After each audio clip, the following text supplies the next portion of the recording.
आज के कथा क्रम में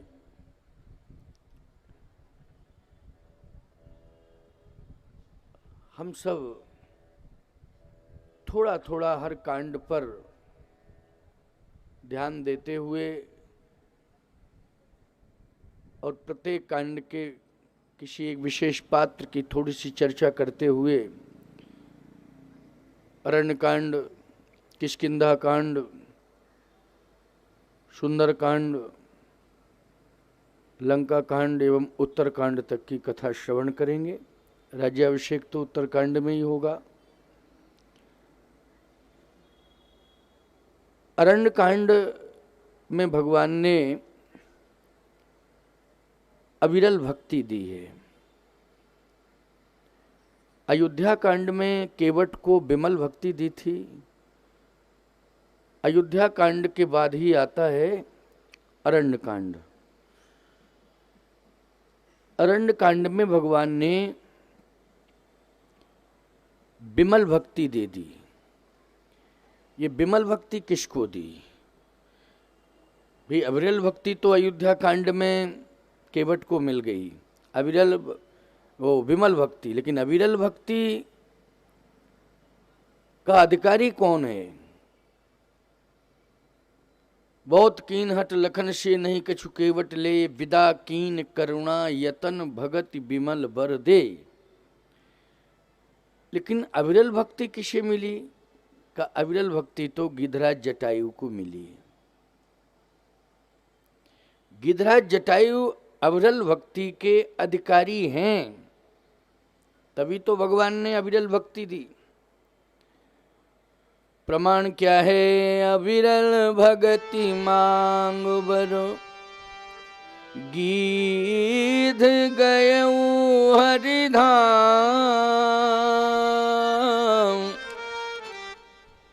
अविरल भगति मांग बर, अविरल का अर्थ समझा जाए।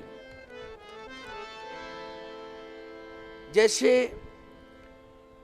जल निरंतर प्रवाहित है तो उसको हम कहते हैं अविरल प्रवाह है, यानी अविरलता जिसमें है उसी में निर्मलता भी है। जल अविरल प्रवाहित होता रहेगा तो बोलो उसमें निर्मलता रहेगी कि नहीं रहेगी? रहेगी। जल अगर एक जगह रुक जाएगा तो उसमें गंदगी पैदा हो जाएगी, और प्रवाहित होता रहेगा तो निर्मलता रहेगी। पानी की बात नहीं कर रहा हूं, जल की बात कर रहा हूं। स्वच्छता का स्वरूप जल में ही देखा जाता है। देखा जाता है कि नहीं?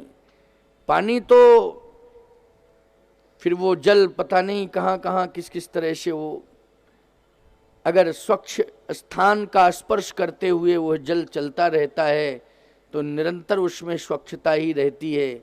लेकिन कहीं अगर मूल से भटक जाता है वही जल तो किसी जगह एक गड्ढे वड्ढे में भर जाता है। गड्ढे में भर जाता है तो नाले की गंदगी के रूप में परिणत हो जाता है। इसका मतलब है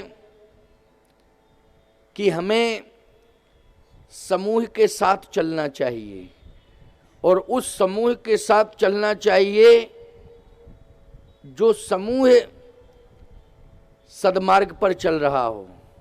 उस समूह के साथ हमें चलना चाहिए। हमें उस समूह से हटना नहीं चाहिए। यदि सद्मार्ग पर चलने वाले समूह से हम हट जाएंगे तो निश्चित रूप से हमारा जीवन गंदगी में परिणत हो जाएगा। और यदि हम सद्मार्ग पर चलने वाले समूह के साथ चलते रहेंगे तो निश्चित रूप से हमारे जीवन में निर्मलता बनी रहेगी, हमारा जीवन अस्तित्व में रहेगा, हमारा व्यक्तित्व साफ सुथरा बना रहेगा। गिधराज जटायु जी अविरल भक्ति के अधिकारी हैं। भगवान ने कहा कि अविरल भक्ति हम आपको इसलिए दे रहे हैं क्योंकि आप उसके अधिकारी हैं। लक्ष्मण जी ने कहा पहले ये तो समझ लीजिए कि अविरल भक्ति आप दे रहे हैं इसका अर्थ क्या है। बोले अविरल भक्ति का अर्थ ये है कि जीव सदा ब्रह्म के साथ चलता रहे, वो एक मिनट के लिए भी ब्रह्म से विलग ना हो। यह अविरल भक्ति। अभी तो मुश्किल की बात हो गई भाई, भगवान से एक मिनट भी जीव अलग ना हो, जीव से ब्रह्म अलग ना हो, ब्रह्म से जीव अलग ना हो, दोनों ही निरंतर रहें, एक साथ रहें। कल्पना करें आप, कहां जीव में क्षमता है कि वो भगवान के साथ हमेशा रह सके। लक्ष्मण जी ने कहा तो आप अविरल भक्ति का वरदान ही क्यों दे रहे हैं? तो आप बंधन में बंध रहे हैं, आपको गिरिराज जटायु के साथ रहना पड़ेगा या जटायु जी को आपके साथ रहना पड़ेगा। भगवान ने कहा ऐसा नहीं। जो जीवन में अच्छे कर्म करता है, जीवन में जो सत्कर्म करता है, भगवान उसे केवल अपना धाम ही नहीं देते हैं, बल्कि उसको अपना रूप भी दे देते हैं, अर्थात वो स्वयं भगवान बन जाता है। और जब उसको भगवान ने रूप ही अपना दे दिया तो भगवान में उसमें अंतर क्या रहा? बोलो भाई, कोई अंतर नहीं रहा। और यही हुआ, गीध देह तज धर हरि रूपा, वो स्वयं नारायण बन गया। जिस समय उसकी अंतिम श्वास निकली तो जो पंखे वंखे थे, जो पक्षी का आकार प्रकार था, वो सब समाप्त हो गया, वो नारायण के रूप में प्रकट हो गया। अब वो बताओ भाई, कर्म के बल पर वो भगवान बन गया कि नहीं बन गया? कर्म के बल पर भगवान बन गया। व्यक्ति कर्म से ही महान होता है, अच्छा कर्म करे तो महान होता है।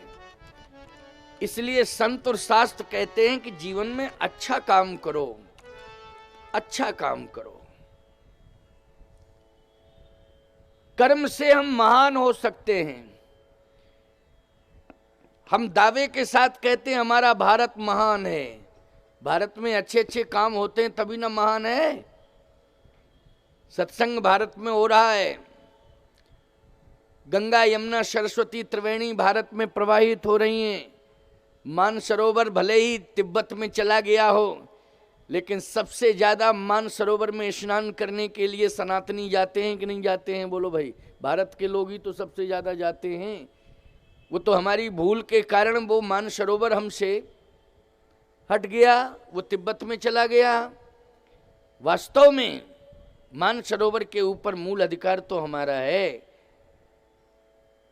बड़े बड़े ऋषि मुनि महात्मा, बड़े बड़े तीर्थ भारत के ही अधिकार क्षेत्र में है, भारतीय भूखंड में है।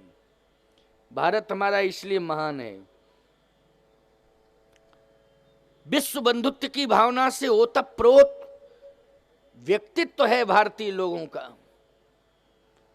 अगर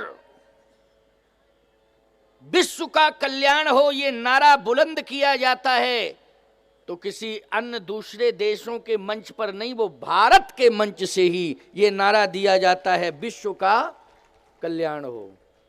बता दे कोई माई का लाल कि भारत के अलावा अन्य किसी देश में वहां के लोगों ने ये कहा हो विश्व का कल्याण हो? लेकिन भारत में ही सामूहिक रूप से विशेष मंच से डिमडिम नाद करके कहा जाता है कि विश्व का कल्याण हो। इसका मतलब है कि विश्व बंधुत्व की भावना से ओतप्रोत है भारत देश। इसलिए हमारा भारत महान। अच्छे काम करते रहोगे, तुम ही महान नहीं बनोगे, पूरा भारत महान रहेगा, भारत को गौरव मिलता रहेगा। आज अच्छा काम किया गिरिराज जटायु ने, तो महाराज श्री दशरथ जी की अंतिम क्रिया भगवान राम के हाथों से संपन्न नहीं हुई। रामा अवतार में तो भगवान राम के हाथ से कर्म के बल पर गीधराज जटायु की अंतिम क्रिया प्रभु राम के हाथों से संपन्न हुई। इसका मतलब है कि गीधराज जटायु कर्म से महान बन गए। तो अरण्य कांड हमें ये संकेत दे रहा है और संदेश दे रहा है कि हमें गीधराज जटायु जैसा कर्म करना चाहिए, हमें गीधराज जटायु के पद चिन्हों पर चलना चाहिए, तो निश्चित रूप से हम इंसान से भगवान बन सकते हैं। इसलिए अविरल भगति मांगु बर, गीध गयऊ हरिधाम, तहीं की क्रिया यथोचित, निज कर कीन्ही राम। ये अरण्य कांड का अर्थ। वैसे तो अरण्य कांड में बहुत सारे प्रसंग हैं, लेकिन मुख्य रूप से प्रेरणादायी जो प्रसंग है अरण्य कांड का वो है गीधराज जटायु का। तो अरण्य कांड से हमें ये शिक्षा मिल रही है कि हम गीधराज जटायु की तरह महान बने। अरण्य कांड के बाद आता है किष्किंधा कांड। ये किष्किंधा कांड क्या है? हृदय किष्किंधा सो है, ये हृदय कांड है। किष्किंधा कांड में श्री हनुमान जी ने शरणागति ली। भगवान श्री राम के श्री चरणारविंदों में हनुमान जी की शरणागति हुई किष्किंधा कांड में। प्रभु पहचान परऊ गए चरना, सो सुख उमा जाहि नहीं बरना। किष्किंधा कांड में भगवान श्री राम के पादार विंदों में हनुमान जी साष्टांग प्रणिपात कर रहे हैं। इसका मतलब है कि किष्किंधा कांड हमें प्रेरणा देता है कि हम हनुमान जी महाराज के पद चिन्हों पर चलेंगे, हनुमान जी महाराज के बताए हुए मार्ग पर चलेंगे तो हमें प्रभु श्री राम की प्राप्ति अवश्य होगी, इसमें संदेह नहीं। मुझे प्रभु राम अवश्य मिलेंगे, लेकिन हम हनुमान जी महाराज के पद चिन्हों पर चलें, उनके बताए हुए रास्ते पर चलें तो हमें परमात्मा अवश्य मिलेगा। हनुमान जी महाराज की एक निष्काम भक्ति, जिस भक्ति के बल पर उन्होंने भगवान को अपने वश में कर लिया। देखो, भगवान जीव को वश में कर ले, ये बात समझ में आती है, क्योंकि भगवान जीव को तो संसार को ही वश में किए भगवान, लेकिन जीव यदि भगवान को अपने वश में कर ले, भगवान जीव को वश में कर ले, ये आश्चर्य की बात नहीं है। जीव भगवान को अपने वश में कर ले, ये आश्चर्य की बात है। बोलो, है कि नहीं? हनुमान जी किष्किंधा कांड में भगवान को ही अपने वश में कर लेते हैं। सारा संसार भगवान के कंधे पर है। बोलो, पूरा संसार किसके कंधे पर है? भगवान के कंधे पर है। लेकिन किष्किंधा कांड में भगवान हनुमान जी के कंधे पर हैं, लिए दो जन पीठ चढ़ाई। बोलो, ये विशेषताओं से भरा हुआ कांड है कि नहीं किष्किंधा कांड? देखो भाई, मैं थोड़ा हवाई सर्वे करते हुए चल रहा हूं, क्योंकि हर कांड से आपको जोड़ दूं और उत्तर कांड में राम राज्याभिषेक करा दूं तो बोलो कथा पूर्ण मानी जाएगी कि नहीं मानी जाएगी? अब इसका विस्तार, हर प्रसंग का विस्तार, जो प्रसंग छूट रहे हैं उन प्रसंगों का विस्तार आगामी आने वाले वर्ष में मैं करूंगा, क्योंकि संभव नहीं था इस बार। इसलिए 2020 में जो मेरी कथा होगी, 2020 तो चल ही रहा है, 21 में, 20 में भी हो सकती है। अगर दिसंबर में दूंगा तो 20 ही माना जाएगा। क्यों भाई? अगर दिसंबर में समय दूंगा तो 21 माना जाएगा कि 20? इसलिए मैं ठीक ही तो बोल गया। हो सकता दिसंबर में ही हो, इसलिए 20 बोल गया। जनवरी में होगी तो 2021 में कथा होगी, दिसंबर में यदि मैंने समय दिया तो 2020 ही माना जाएगा। विशेष रूप से जो प्रसंग छूट रहे हैं उन प्रसंगों पर विस्तार करूंगा, मुझे स्मरण रहेगा, और मैं जो प्रसंगों को मैं नहीं कह पाया हूं समय के अभाव में उनका मैं विस्तार करूंगा। लेकिन अभी स्पर्श करते हुए जा रहा हूं, महत्व बता रहा हूं कि इस कांड से हमें क्या सीखने को मिलता है, अरण्य से क्या सीखने को मिला, किष्किंधा से क्या सीखने को मिला। अच्छा भाई, हनुमान जी महाराज ने भगवान को जो वश में किया, निष्काम भक्ति से किया। निष्काम भक्ति, कोई कामना ही नहीं है, कुछ चाहने की कामना ही नहीं है। तुलसीदास जी से पूछा गया कि भगवान से चाहने की कामना नहीं है, केवल भगवान को चाहने की कामना है, केवल भगवान। बोले जाहे न चाहिए कबहू कछु, तुम सन सहज सने,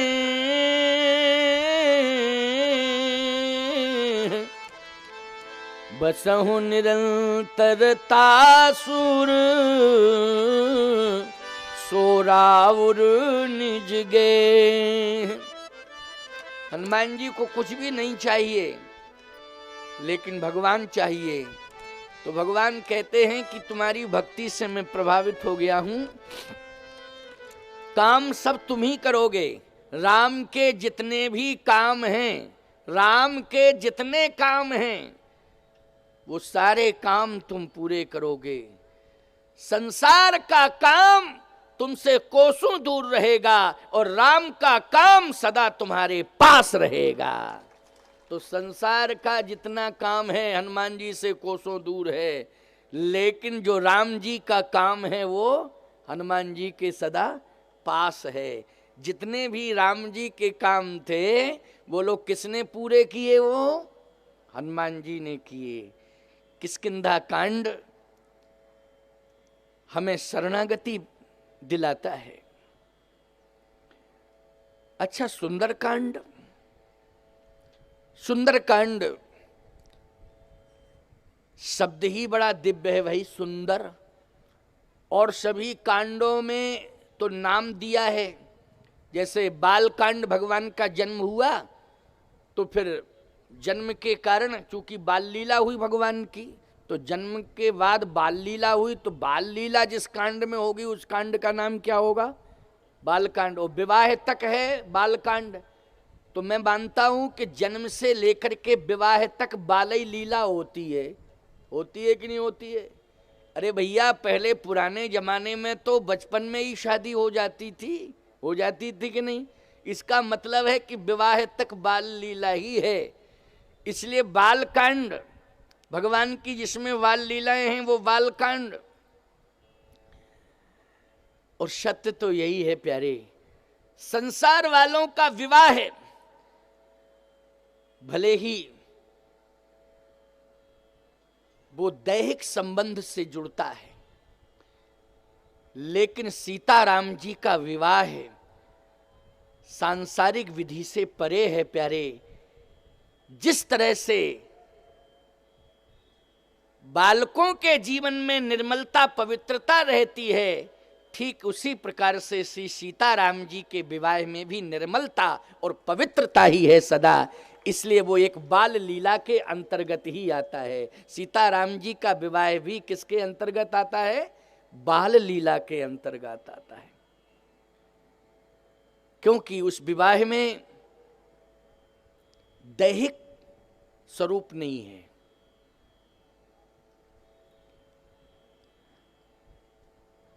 अयोध्या कांड,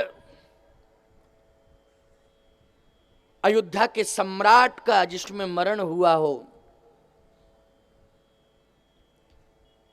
भगवान राम ने संपत्ति का त्याग किया, दशरथ जी ने प्राण त्याग किया, भरत जी ने मां कैकेयी का त्याग किया। ये सारा का सारा कार्य अयोध्या में हुआ। इसलिए अयोध्या से संबंधित घटनाएं वो अयोध्या कांड।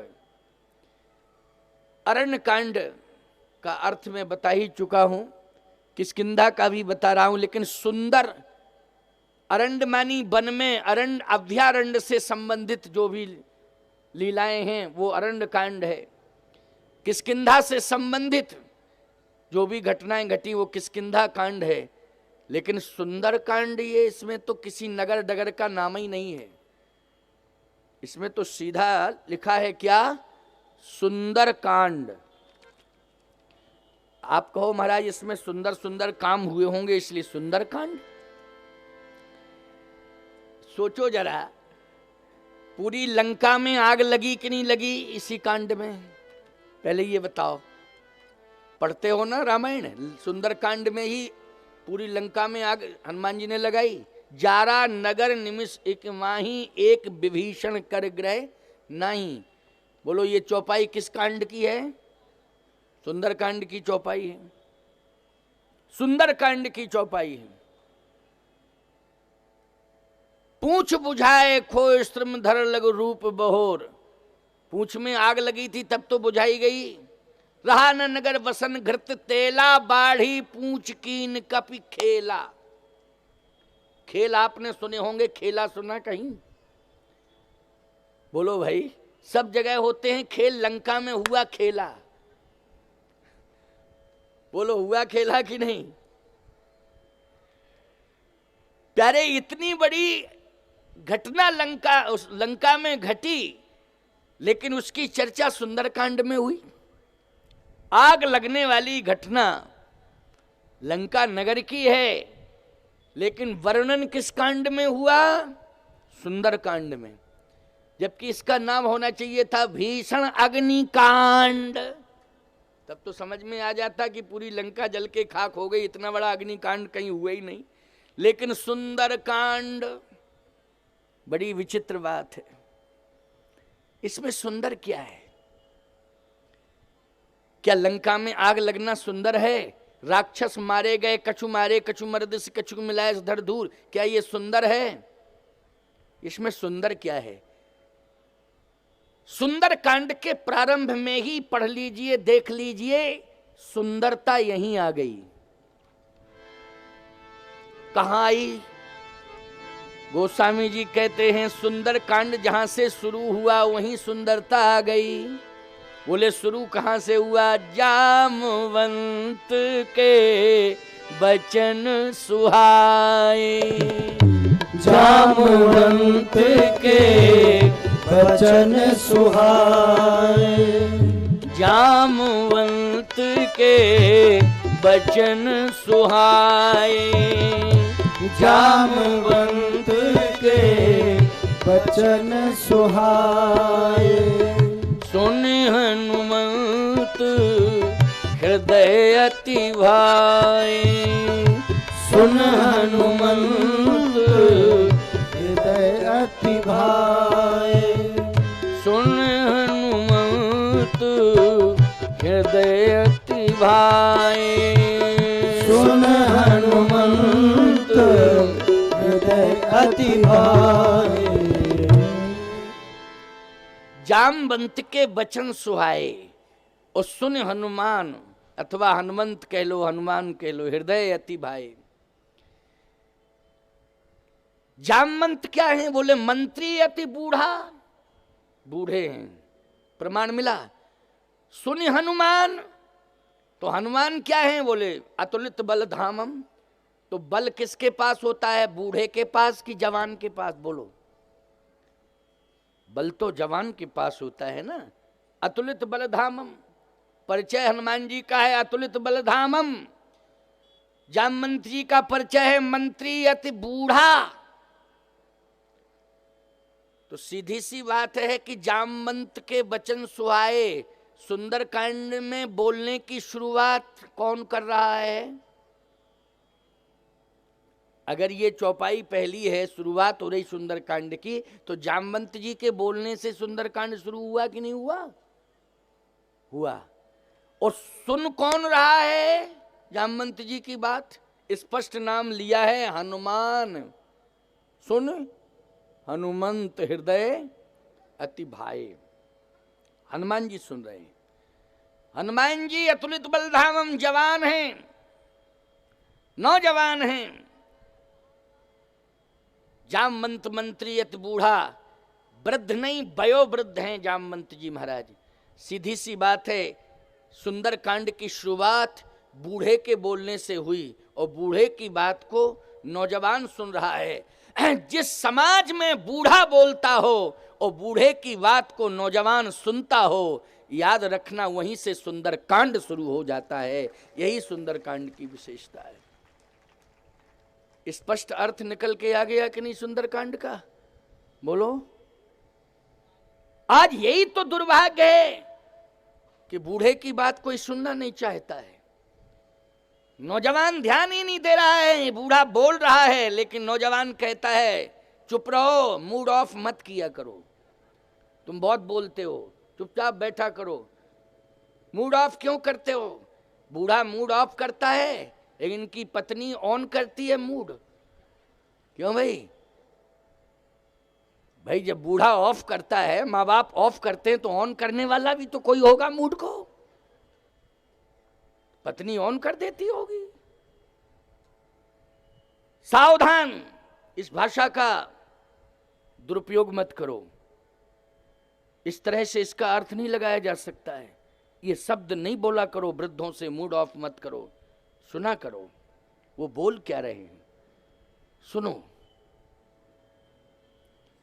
आखिर उनके पास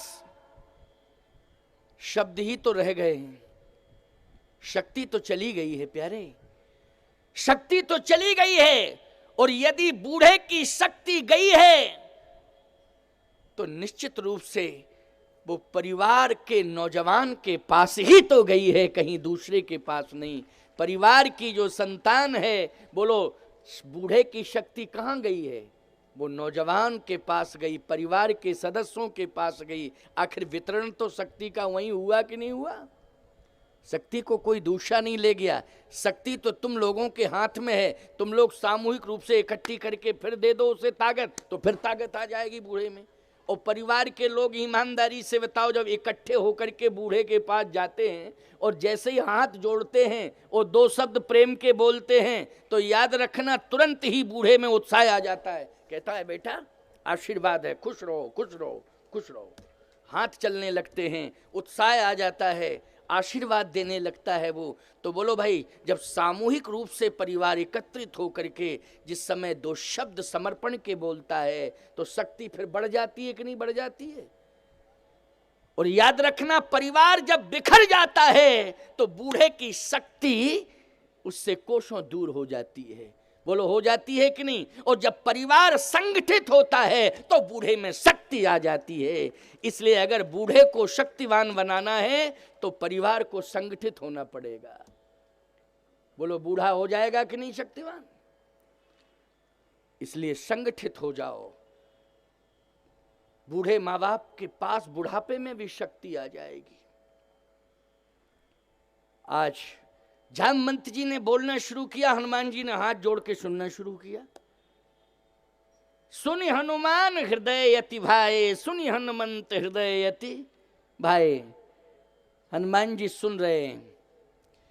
एक बात और आपको बता दें, इसमें भाए और सुहाए, जैसे जामवंत के वचन सुहाए, तो सुहाए वचन जो हैं इसका अर्थ क्या होना चाहिए?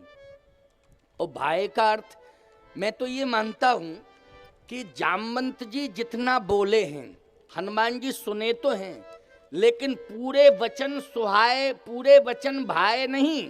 वचन तो सुहाए थे लेकिन पूरे वचन नहीं भाए। उनमें से एक ही वचन ऐसा भाया कि हनुमान जी ने तुरंत प्रतिक्रिया कर दी। अब सुनना जरा, सुंदर कांड की थोड़ी सी व्याख्या कर रहा हूं और बड़ी सरल व्याख्या कर रहा हूं, और आप सबके लिए सुंदर कांड की ये व्याख्या बहुत ही महत्वपूर्ण होगी जीवन जीने के लिए। जामवंत जी के वचन क्या थे? जामवंत जी के वचन ये थे, कहा यदि इक्षुपति सुन हनुमाना, का चुप साध रहूं बलवाना, कवन सुकाज कठिन जग माही, जो नहीं हो ये तात तुम पाही। बोलो भाई, यही बोले ना। कवन सुकाज कठिन जग माही, जो नहीं हो ये तात तुम पाही। लेकिन हनुमान जी सुनते रहे, कोई प्रतिक्रिया नहीं किए। क्यों?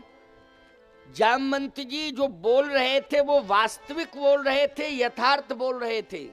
लेकिन हनुमान जी सुन तो रहे थे लेकिन प्रतिक्रिया नहीं कर रहे थे। इसलिए क्योंकि हनुमान जी की प्रशंसा हो रही थी। पवन तनय बल पवन समाना, बुद्धि विवेक विज्ञान निधाना।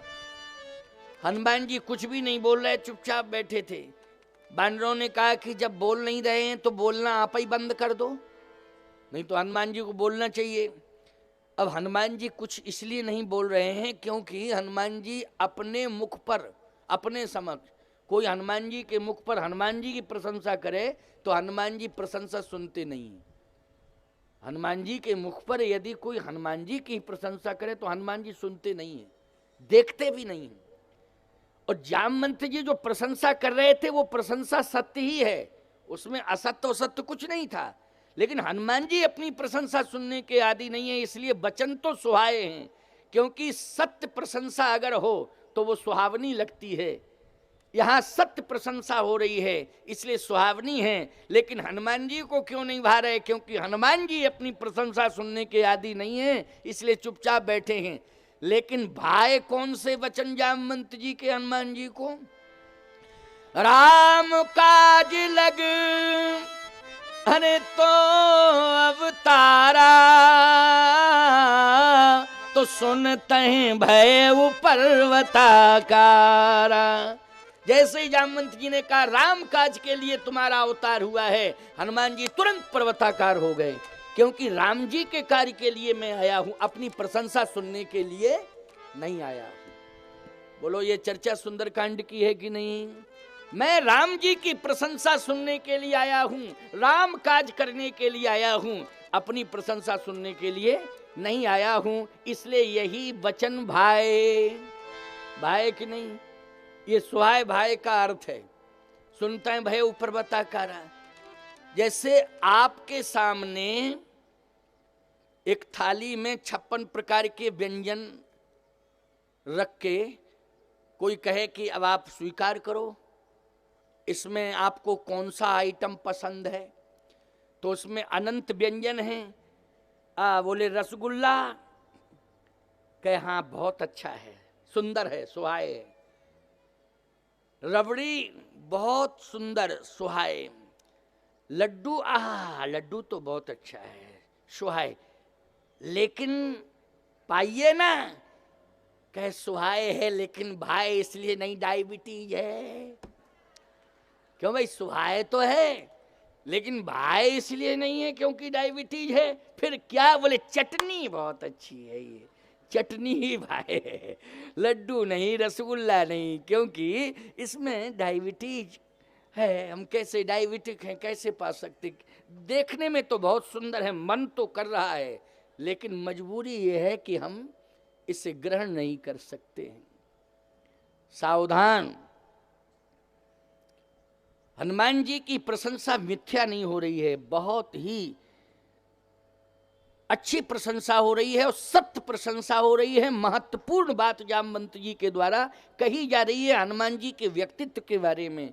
लेकिन अपनी प्रशंसा सुनने के आदि नहीं है, इसलिए भाए नहीं, राम काज लगतो अवतारा, सुनते हैं भयो पर्वताकारा। ये भाग गया शब्द और उत्साह से भर गए। सावधान, वृद्ध का सम्मान हो, बूढ़े की बात मानी जाए, बात सुनी जाए। चाहे जितने महान पद पर तुम क्यों ना बैठे हो, चाहे जितने ऊंचे पद पर तुम क्यों ना बैठे हो, कितने ही महान क्यों ना बन गए हो, लेकिन अभिमान मत करना। यदि बूढ़ा दिखाई दे जाए, ठीक है, तुम कुर्सी को छोड़ के नहीं आ सकते हो, लेकिन कुर्सी पर बैठे बैठे भाव जगत में उसे प्रणाम कर लिया करो प्यारे, कि हमारे सामने कोई बूढ़ा आया है, एक मर्यादा है कि हम कुर्सी छोड़ के नहीं जा सकते हैं, लेकिन हम मन ही मन उसका सम्मान कर रहे हैं, आदर कर रहे हैं। किसका सम्मान कर रहे हैं? अवस्था का सम्मान कर रहे हैं। किसका सम्मान कर रहे हैं? अवस्था का सम्मान कर रहे हैं। ये भाव जिस दिन तुम्हारे जीवन में आ जाएगा, सुंदर कांड कहता है तुम्हारे जीवन में सदा सुंदर कार्य होते रहेंगे, सदा तुम्हारे हाथों से सुंदर कांड होते रहेंगे। ये सुंदर कांड की विशेषता। क्यों, समझ में आ गई बात कि नहीं? हाँ, बात समझ में आ गई। लंका कांड में चलें थोड़ा सा। भाई थोड़ा चलना तो पड़ेगा ही, विस्तार पूर्वक तो किसी कांड पर चर्चा नहीं होगी, क्योंकि आज मैंने आपको बताया नहीं कि 6:30 बजे तक कथा कहूँगा, फिर राज्याभिषेक होगा, कुछ गीत होंगे राज्याभिषेक के संबंध में, भगवान के राज्याभिषेक से संबंधित कुछ गीत होंगे, फिर 7 बजे ठाकुर जी की आरती होगी, और फिर भगवान का सम्मान व्यास पूजन। वो तो टाइम वही हो जाएगा, टाइम तो वही हो जाएगा, 7:30 पौने 8 टाइम वही होगा। लेकिन आज विस्तार प्रसंग का नहीं होगा, लेकिन प्रसंग का भी थोड़ा थोड़ा करेंगे, ऐसा नहीं। एक और बढ़िया बात सुन लीजिए आप, सुंदरकांड से संबंधित ही सुना दें, क्योंकि सुंदरकांड बहुत महत्वपूर्ण है। आप संपूर्ण रामायण का पाठ नहीं कर पाए,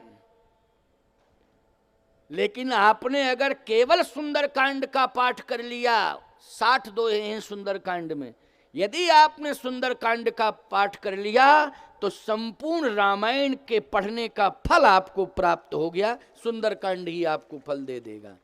इसलिए सुंदरकांड का पाठ होता है, स्पेशल रूप से होता है कि नहीं होता है? मंगलवार को, शनिवार को लोग सुंदरकांड का पाठ करते हैं।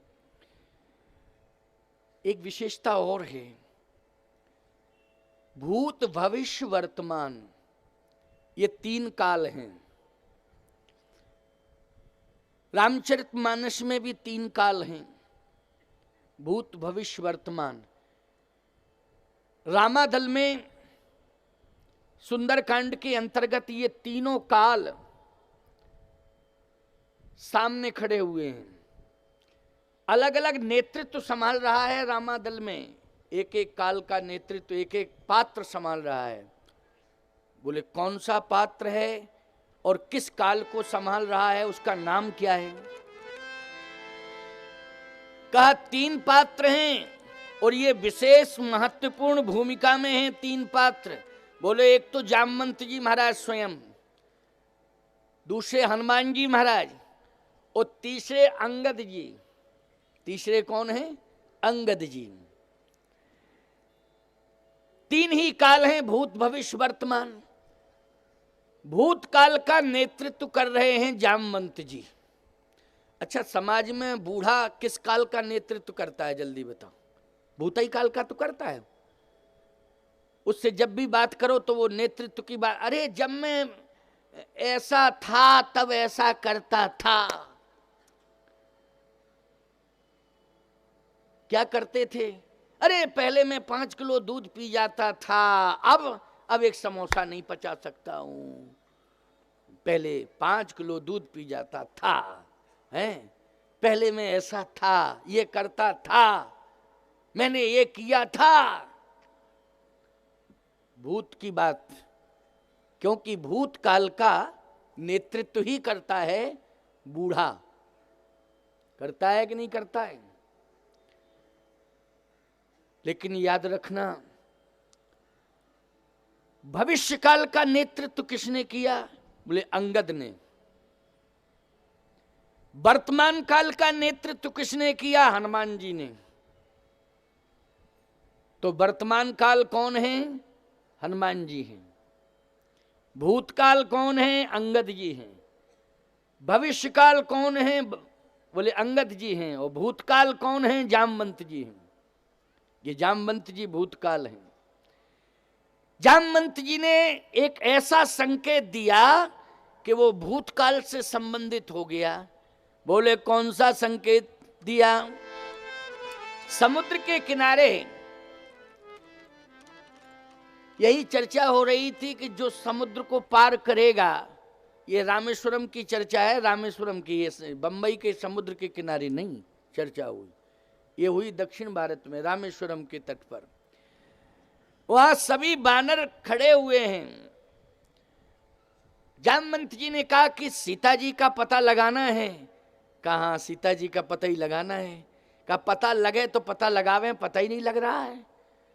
जामवंत जी बोले मुझे पता लग गया है, अगर तुम लोग पता लगाओ तो जाओ। कहे क्या पता लगा है? जामवंत जी बोले जो नाग है सत जो जन सागर, ओ करे सो राम काज मतियागर। जो 100 योजन समुद्र लांग जाएगा वही राम का काज कर सकता है, सीता जी का पता लगा सकता है। 100 योजन समुद्र लांगने की क्षमता किसमें है? गोस्वामी जी कहते निज निज बल सब अरे काहू भाखा, पार जाय कर संशय राखा। निज निज बल सब काहू भाखा, सभी बंदरों ने अपने अपने बल का वखान किया। कोई बोला हम 50 योजन जा सकते, कोई 60 योजन, कोई 70 योजन, कोई 80, कोई 90। एक बोला हम तो 99 योजन जा सकते। अरे तो 99 जा सकते, एक ही योजन की कसर है और आगे बढ़। अरे बोले जब बढ़ने की क्षमता हो तब ना। कहे क्षमता क्यों नहीं है भाई? 60 हाथ गहरा कुआं हो और 59 हाथ की रस्सी हो, अब उस रस्सी से कहो एक हाथ और बढ़, एक हाथ और बढ़। अरे 59 ही हाथ की है, 60 हाथ गहरा कुआं है, एक हाथ के पीछे 59 हाथ बेकार है कि नहीं? एक हाथ रस्सी के पीछे 59 हाथ रस्सी का अस्तित्व समाप्त है। एक योजन की क्षमता नहीं है, 99 योजन की क्षमता बेकार हो गई। क्यों भाई? क्योंकि एक योजन के कारण। जामवंत जी बोले बैठो, इससे सिद्ध हो गया कि कोई पार नहीं कर सकता समुद्र। जब पार नहीं कर सकते तो सीता जी का पता कैसे लगेगा? अब क्या सोच रहे हो सब बैठे बैठे? बंदरों ने कहा क्या सोच रहे हैं, पार जा नहीं सकते? जामवंत जी बोले तो चुल्लू भर पानी में डूब के मरो। बोले समुद्र के किनारे चुल्लू भर पानी में डूब है? क्यों भाई? भाई और कहीं की बात हो तो अलग है, समुद्र ही के किनारे चुल्लू भर पानी में डूबे, समुद्र ही में डूबेंगे, काहे को चुल्लू भर पानी में डूबे? जब समुद्र अथाह भरा हुआ है, जल की कमी नहीं है, तो ऐसी बात आप कर रहे हैं चुल्लू भर पानी में डूब के मर जाओ? समुद्र में डूबेंगे और मरेंगे, क्योंकि प्रभु के काम में नहीं आए, कार्य नहीं कर पा रहे हैं, तो जिंदा रहने की क्या जरूरत? आहा। उसी समय एक लंबी चौड़ी भीड़ में, बड़ी भीड़ में एक वानर खड़ा हो गया। जामवंत जी ने कहा कि तुम अभी कहाँ थे? बोले हम बैठे थे, सब खड़े थे। तो बोले तुम बैठे क्यों थे? कहे हम सुन रहे थे।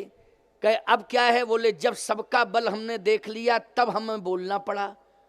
तो क्या मतलब है, क्या तुम पार जा सकते हो? उस वानर ने कहा कि जा सकता हूं।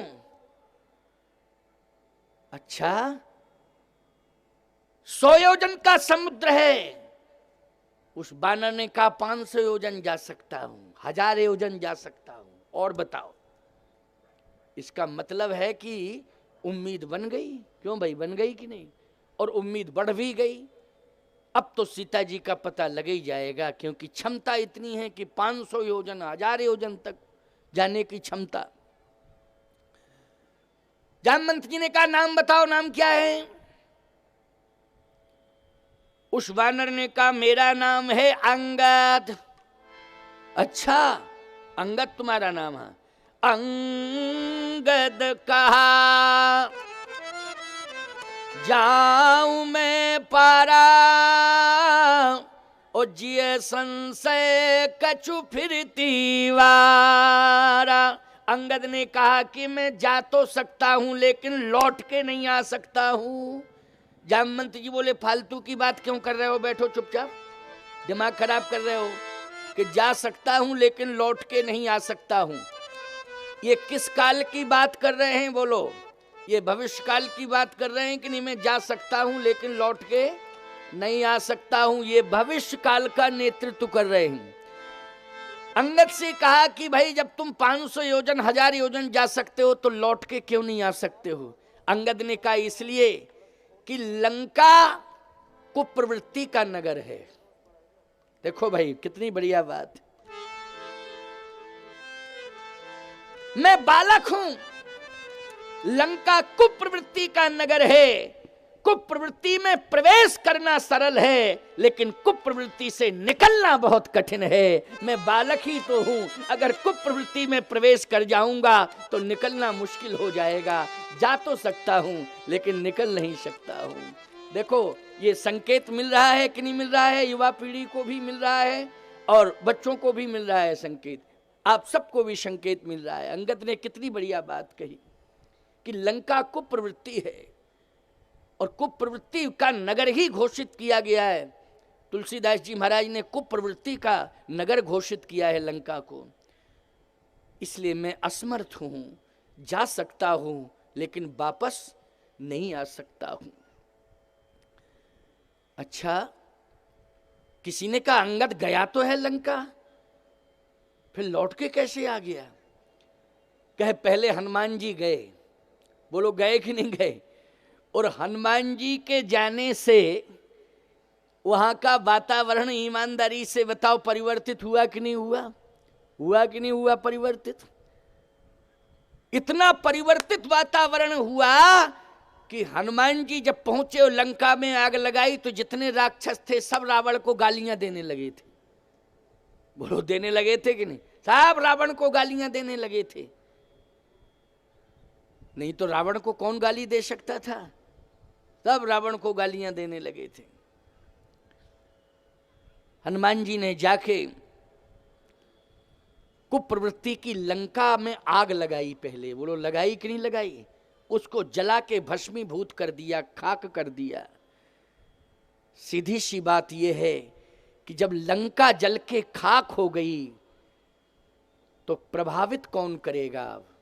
अंगद को। बोलो भाई, जो प्रभावित करने वाली लंका थी उस लंका को तो हनुमान जी ने खाक कर दिया है। क्योंकि आजकल यदि कोई प्रभावित होता है तो सोने की लंका थी, कंचन की लंका थी, सोने की लंका थी। और याद रखना हनुमान जी ने सोने की लंका को जला के खाक कर दिया है।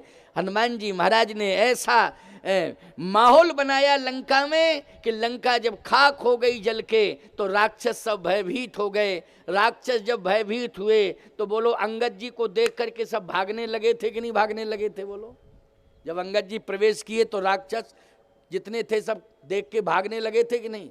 वो आ गया बंदर, वही आ गया, भागो भागो भागो, वही आ गया, भागो भागो।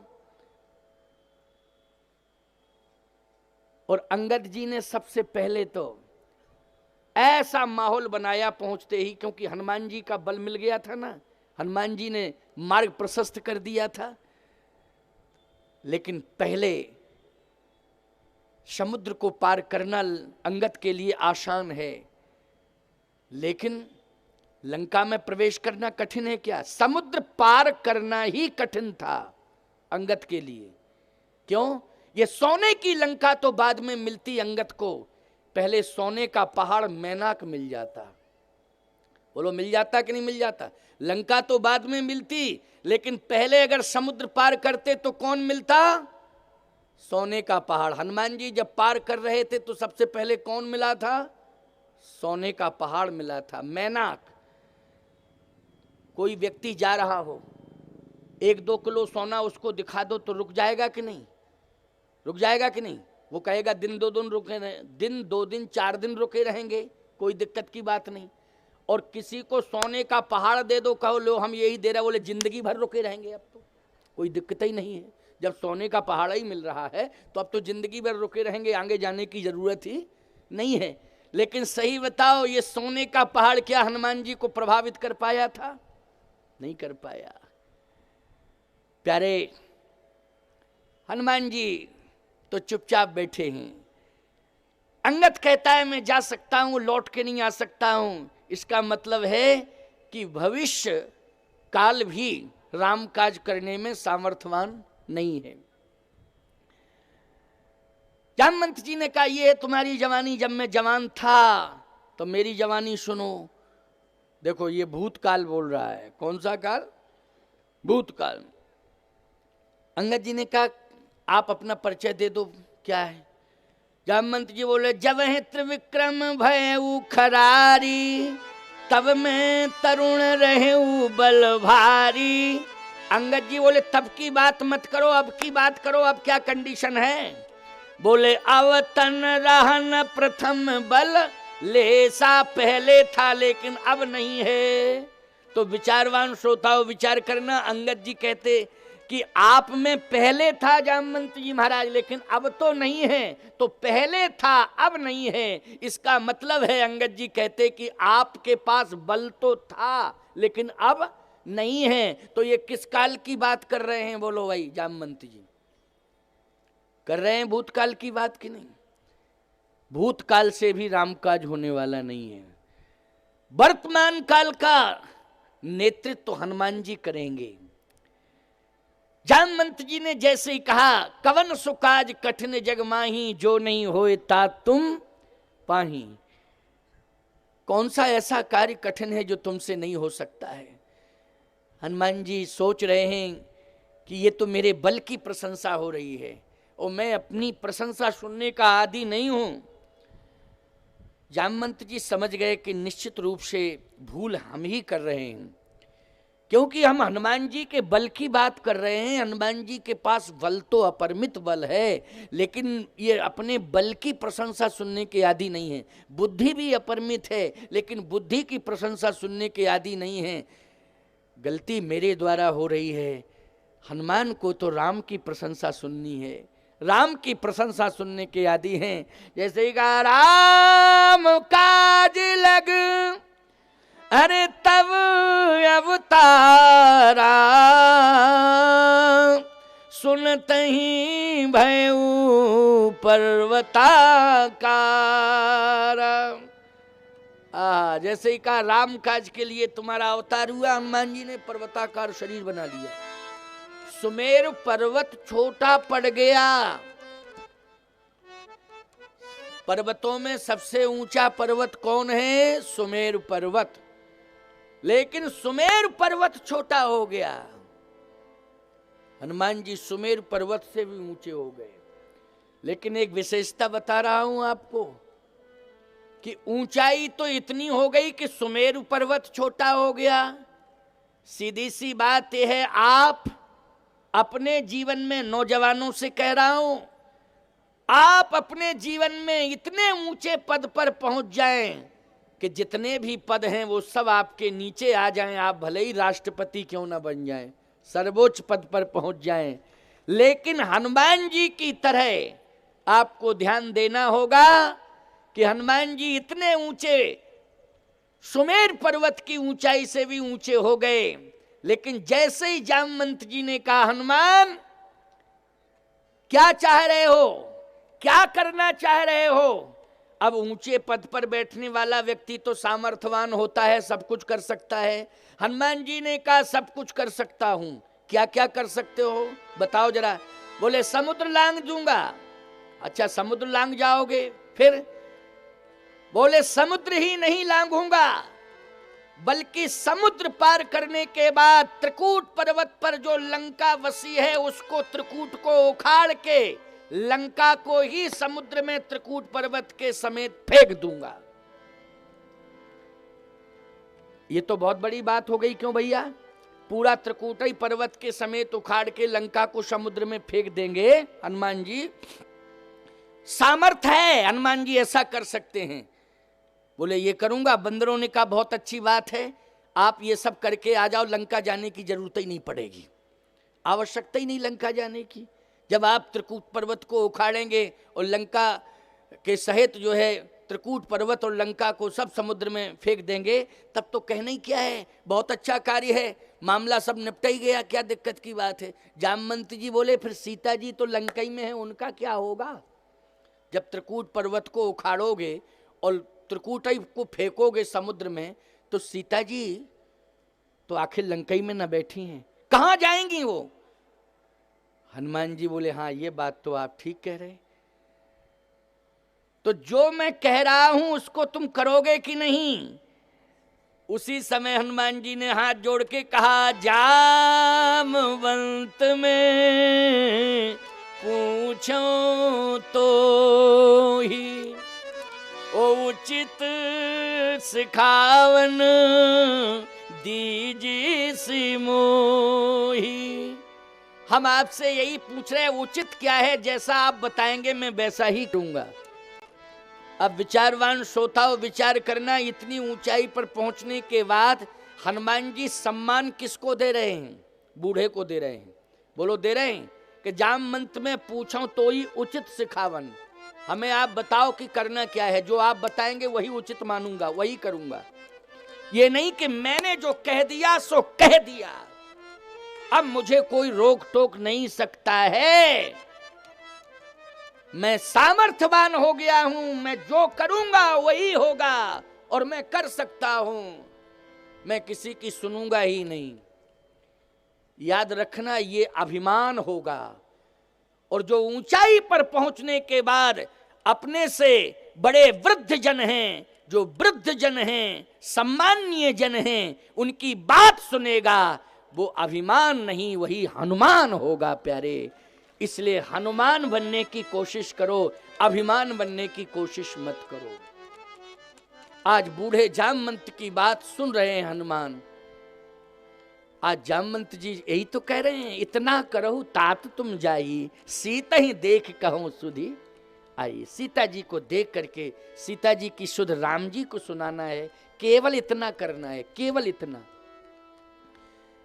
इससे सिद्ध हो गया कि सुंदर कांड में श्री हनुमान जी महाराज जामवंत जी की बात को शिरोधारी करते हैं, और शिरोधारी करके जो जामवंत जी ने कहा वही करके लौटते हैं। सीता जी की सुध लाके वो लोग किसे सुनाते हैं? राम जी को सुनाते हैं। सुनाते हैं कि नहीं? अच्छा, किसी ने कहा कि राक्षसों को भी तो मारा, क्या जामवंत जी ने कहा था कि राक्षस मारना? लेकिन राक्षसों को क्यों मारा हनुमान जी ने? तो हनुमान जी ने नहीं मारा, जिन मोहे मारा ते में मारे। क्यों भैया, हनुमान जी के ऊपर जो प्राण घातक हमला करने वाले थे लोग, अब हनुमान जी बचते नहीं क्या? जिन मोहे मारा ते में मारे, इसमें हनुमान जी ने अपनी तरफ से कुछ नहीं किया। जिसने जैसा व्यवहार हनुमान जी के साथ किया, हनुमान जी ने वैसा ही उसको परिणाम दिया। लेकिन हनुमान जी इसके इस जीवन चरित्र से, हनुमान जी के इस दिव्य चरित्र से, इस दिव्य सुंदर कांड से आपको यही शिक्षा मिल रही है कि हम अपने से बड़ों का सम्मान करें, उनकी बात सुने, और यदि आपको देश काल परिस्थिति के हिसाब से उचित लग रही हो तो माने भी, और नहीं तो सुने जरूर, सुने जरूर, सुनना तो चाहिए। एक सज्जन कहने लगे, महाराज जी एक बात बताओ आप, यदि किसी का बुढ़ापे में मानसिक संतुलन बिगड़ गया हो तो हम क्या करें उस समय? लोग हैं वो तो प्रश्न करते ही रहते हैं लोग, है नहीं? बुढ़ापे में मानसिक संतुलन बिगड़ गया हो और डॉक्टर घोषित कर रहा हो कि मानसिक संतुलन बिगड़ा हुआ है, लेकिन है बूढ़ा, तो उस समय हम क्या करें? मैंने कहा उस समय आप एक काम करना, अगर मानसिक संतुलन वास्तव में बिगड़ा हुआ है तो आप बात भले ही ना माने, लेकिन सम्मान जरूर करें उसका। सम्मान करने में आपको कोताही नहीं बरतनी चाहिए। वो सम्मान पाने का अधिकारी है। बोलो, है अधिकारी कि नहीं? भले ही मानसिक संतुलन बिगड़ा है, लेकिन सम्मान पाने का अधिकारी है कि नहीं? आप वाणी से भले ही वाणी की बात स्वीकार करके आप सम्मान नहीं कर सकते हैं उसका, लेकिन आप उसे प्रणाम करके उसका सम्मान कर सकते हैं कि नहीं कर सकते? बोलो, अगर आपने प्रणाम ही कर लिया है तो निश्चित रूप से उसका सम्मान सुरक्षित हो गया है, सुरक्षित हो गया। आप सम्मान करने से अभिवादनशीलस नित्यम वृद्धोपि सेवना चत्वार तस् वर्धन्ते आयुर्विद्या यशोबलम। अभिवादन करने में परेशानी नहीं महसूस करनी चाहिए, इससे तो आयु बढ़ती है, विद्या बढ़ती है, यश बढ़ता है, बल बढ़ता है। बताइए इतने प्रकार के फायदे हैं, इतने प्रकार के फायदे लेने में आपको कौन परेशानी कि आयु भी बढ़े, बल भी बढ़े, विद्या भी बढ़े, यश भी बढ़े, यही तो चाहिए। और ये सारा सब कुछ देने का यदि मूल खजाना किसी के पास है तो वो बूढ़ों के चरणों में रहता है। ये आयु बढ़ाने वाला खजाना, बल बढ़ाने वाला, विद्या बढ़ाने वाला, यश बढ़ाने वाला, ये बूढ़ों के चरणों में रहता है। इसलिए चरणों तक जरूर पहुंचो, चरणों तक जरूर पहुंचो। प्यारे, सुंदर कांड से आपको ये शिक्षा मिली। अब थोड़ा सा आ जाइए लंका कांड में, ठीक है ना, लंका कांड में आइए। लंका कांड आपको क्या शिक्षा दे रहा है? लंका कांड में एक विशेषता देखने को मिल रही है। वैसे तो राम रावण का युद्ध हुआ लंका कांड में, लेकिन ये युद्ध हुआ, ये तो होना ही था, ये तो पहले से कन्फर्म था कि युद्ध होना है। लेकिन प्रेरणा क्या है लंका कांड में? माताओं, मंदोदरी ने एक बात कही रावण से लंका कांड में, बहुत महत्वपूर्ण बात है। मंदोदरी ने एक बात कही रावण से लंका कांड में। अगर रावण वो बात मान लेता तो लंका कांड नहीं होता, लंका महान हो जाती। जो लंका में कांड हुआ वो कांड ही नहीं होता, लंका क्या हो जाती? महान हो जाती। और मैं कहता हूं, जो लंका के पहले सुंदर कांड गोस्वामी जी लिख रहे हैं, फिर लंका शब्द नहीं, लंका में ऐसा कार्य मंदोदरी के कहने पर रावण कर लेता तो लंका कांड नहीं, वो सुंदर कांड ही हो जाता प्यारे लंका में। ये मैं स्पष्ट रूप से बोल रहा हूं। बात कौन सी थी? ये बड़ी महत्वपूर्ण बात कही। एक दिन की बात, लंका कांड की कथा। राज्यसभा से रावण उठा, राक्षसों को चेतावनी देता है राज्यसभा में, कहता है सावधान हो जाओ, अब युद्ध होना है और राम को लंका की धूल चटानी है। संकल्प लो। राक्षसों ने कहा संकल्प ही है वो तो, कि मरना कन्फर्म है। क्यों भाई, संकल्प ही है, क्या दिक्कत की बात है? लेकिन पीछे नहीं हटना है। राक्षसों ने कहा ठीक।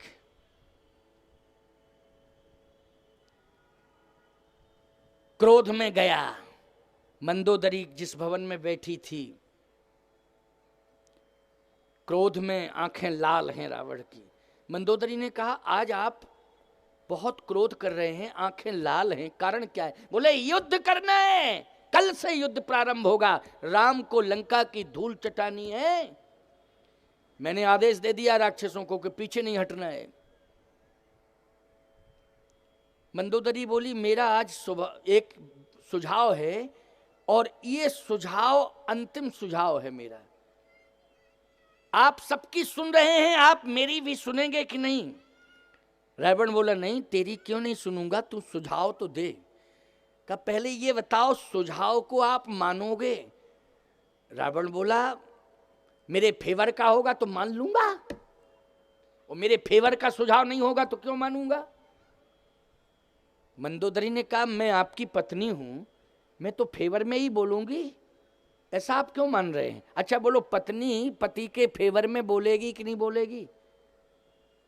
वो पत्नी जो सिंदूर अपना चाहती है कि हमारी मांग में सिंदूर चमकता रहे, वो पत्नी जिससे सिंदूर की चिंता होगी, वो पति के फेवर में ही बोलेगी, लेकिन वो बोलेगी जिससे उसका सिंदूर चमकता रहे। और सिंदूर चमकता रहे तो पति के लिए वो सुझाव, बोलो फेवर का सुझाव होगा कि नहीं होगा? मंदोदरी ने कहा कि फेवर की बात ही करूंगी, क्योंकि मैं ये चाह रही हूं कि मेरा सिंदूर चमकता रहे। रावण बोला, कौन माई का लाल पैदा हुआ तेरे सिंदूर को मिटाने वाला, ये बता। मंदोदरी बोली, आप ही पैदा हुए हो ऐसे, जो आप मेरे सिंदूर को धुलवा दोगे, सिंदूर को मिटवा दोगे आप। अरे कैसी बात करती है तू, फालतू की बात। नहीं नहीं नहीं, मैं फालतू की बात नहीं कर रही हूं, पहले मेरी बात सुन लो। अच्छा सुनाओ, बात क्या है। मंदोदरी ने कहा, यह सुझाव आपके लिए मंत्र है, पूरी लंका के लिए मंत्र है, पूरे कुल के लिए मंत्र है। और मंत्र साधारण मंत्र नहीं होगा, मेरा ये सुझाव वो महामृत्युंजय मंत्र के रूप में हो जाएगा। अगर आप मान लेंगे, महाकाल आपकी रक्षा करेगा। महामृत्युंजय में कौन रक्षा करता है बोलो? महाकाल। महाकाल होगा वो रक्षा करने के लिए। ये महामृत्युंजय मंत्र है। रावण बोला, महामृत्युंजय मंत्र तो मैं जानता हूं, लेकिन तू भी सुना दे। कौन सा मंत्र है? तो देखो भाई, रामचरितमानस में वो मंत्र है, जो महामृत्युंजय मंत्र है वही रामचरितमानस में दोहे में मंत्र है। और इस मंत्र के प्रभाव से महाकाल रक्षा करने के लिए आगे आएगा। आप कहो कौन सा मंत्र है? मंदोदरी बोली, राम ही सौंपिए जानकी। बोलो, महामृत्युंजय मंत्र है कि नहीं है? राम ही सौंपिए जानकी,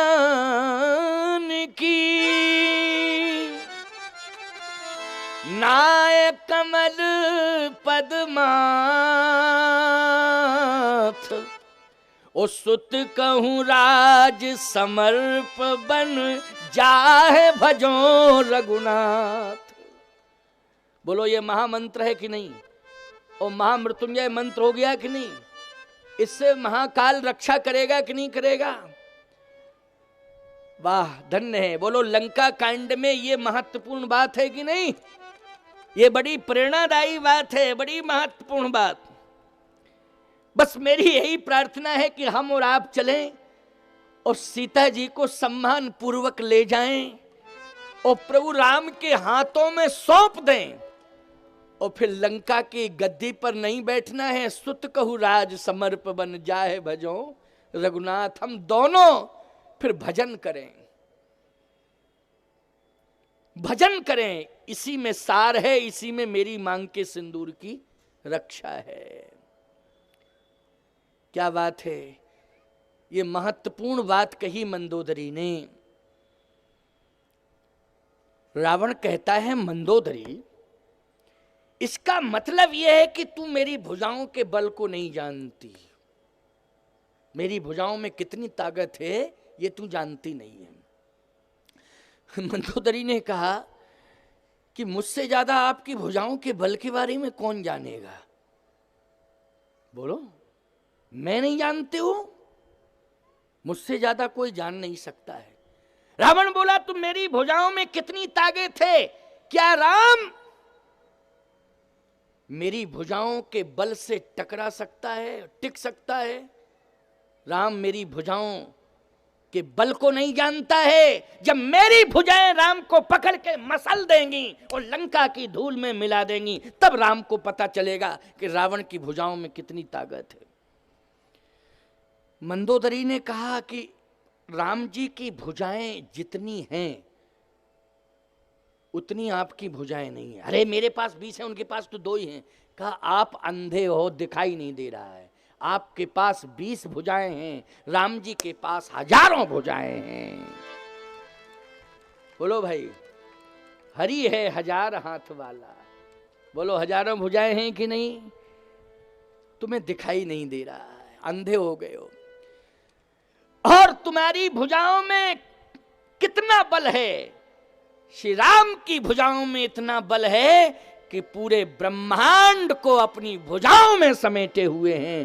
पूरा ब्रह्मांड का भार, बोलो, किसकी भुजाओं में? भगवान की भुजाओं में। ये लंका कांड में कौन बता रही है रावण को? ममता बनर्जी?